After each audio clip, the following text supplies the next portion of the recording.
Hello students, north Bengal ইউনিভার্সিটির আন্ডারে যে সকল ছাত্রছাত্রীরা 4th সেমিস্টার এবং 6th সেমিস্টারে পড়ছো এবং যাদের জি পলসাস রয়েছে এবং যারা ওল্ড সিলেবাস অনার্সের ছাত্র,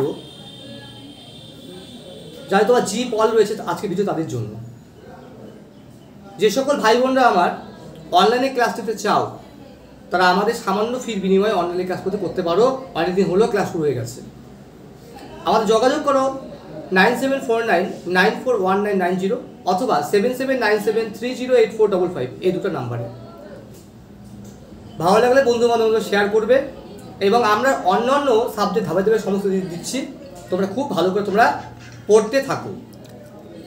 প্রথম প্রশ্ন সেটি হচ্ছে, কারণ তোমাদের 60 নাম্বার, তোমাদের টোটাল পরীক্ষা হচ্ছে 75, এর মধ্যে 5 নাম্বার অ্যাটেন্ডেন্স, 10 নাম্বার অ্যাসাইনমেন্ট এবং 60 নাম্বার হচ্ছে লিখিত। এর মধ্যে 12 নাম্বার লিখতে হবে 2টা, 6-এর 4টা, 3-এর 4টা। তো যাই হোক, শুরু করছি। তোমাদের বলছি, প্রথম প্রশ্ন, সামাজিক লিঙ্গ বা জেন্ডার কি? সামাজিক লিঙ্গ ও জেন্ডার কি?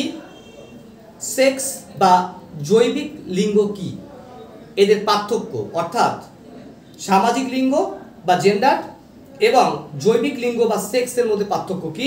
পরীক্ষায় 6 বা 12 খুবই ইম্পর্টেন্ট রয়েছে, ভালো করে পড়বে। পরীক্ষায় আসবে যে প্রশ্নটি, সেটি হচ্ছে পিতৃতন্ত্র বলতে কি বোঝো? পিতৃতন্ত্র বলতে কি বোঝো? পিতৃতন্ত্রের বিভিন্ন দিকগুলি আলোচনা করো। পিতৃতন্ত্রের বিভিন্ন দিকগুলি আলোচনা করো, পরীক্ষা খুব কমন রয়েছে। পরের প্রশ্ন, নারীবাদের বিভিন্ন দিকগুলি আলোচনা করো।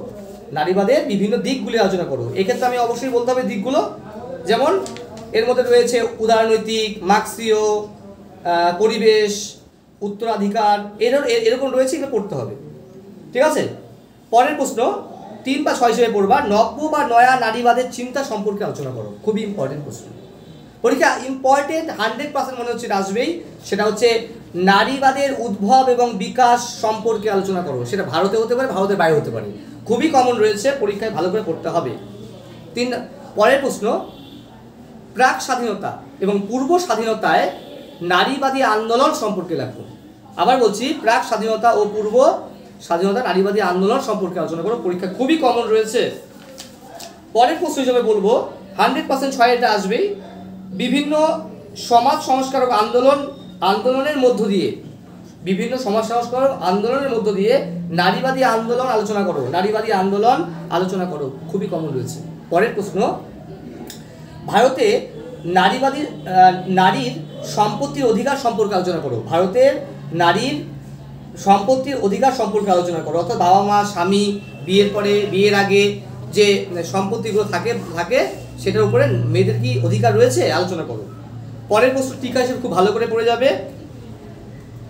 নারী শ্রম, পরীক্ষা ভালো করে পড়ে যাবে। নারী শ্রম খুব ভালো করে পড়ে যাবে। পরের প্রশ্ন খুব ভালো করে পড়ে যাবে 3-এর, ঠিক আছে, সেবাদানকারী নারী বা প্রজনন ও যত্নবান যেটা রয়েছে, সেবাদানকারী নারী খুব ভালো করে পড়ে যাবে।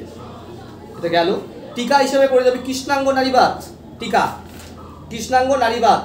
পরের প্রশ্ন হিসেবে পড়বে, খুবই ইম্পর্টেন্ট, সমকামী নারীবাদ। সমকামী নারীবাদ খুব ভালো করে পড়ে যাবে। ঠিক আছে। পরের প্রশ্ন, ভারতবর্ষে নারীবাদী আন্দোলনের সমস্যাগুলি আলোচনা করো। 6-এর ভালো করে পড়ে যাবে, ভারতবর্ষে নারীবাদী আন্দোলনের সমস্যাগুলি আলোচনা করে খুব ভালো করে পড়তে থাকো। আচ্ছা, তারপরে হচ্ছে নারীর ক্ষমতায়ন, টিকা দেখে যাবে 3-এর। পরের প্রশ্ন, যৌন কর্মী নারী, এটা পরীক্ষা 3 হিসাবে খুব ভালো করে পড়ে যাবে। পরের প্রশ্ন, পারিবারিক হিংসা আইন 2005, পরীক্ষা 3-এর খুবই কমন রয়েছে। ঠিক আছে, 3-এর পরীক্ষা খুবই কমন রয়েছে, খুব ভালো করে পড়তে থাকো। আচ্ছা, পরের প্রশ্ন হিসাবে বলবো, জাতীয় মহিলা কমিশন সম্পর্কে আলোচনা করো। জাতীয় মহিলা কমিশন সম্পর্কে আলোচনা করো, পরীক্ষা 6 হিসেবে ভালো করে পড়ে যাও। ঠিক আছে। আর নারীবাদী আন্দোলনের সীমাবদ্ধতা আলোচনা করো, খুব ভালো করে পড়ে যাও। এই কটা করলেই আশা করি তোমাদের পড়বে। পরীক্ষার আগে 2-1টা কম, 2-1টা বেশি, সেটা বড় কথা নয়, কিন্তু পরীক্ষায় এগুলোই আসার চান্স রয়েছে। খুব ভালো করে পড়ো। প্রত্যেকে ভালো থাকো, সুস্থ থাকো। ধন্যবাদ।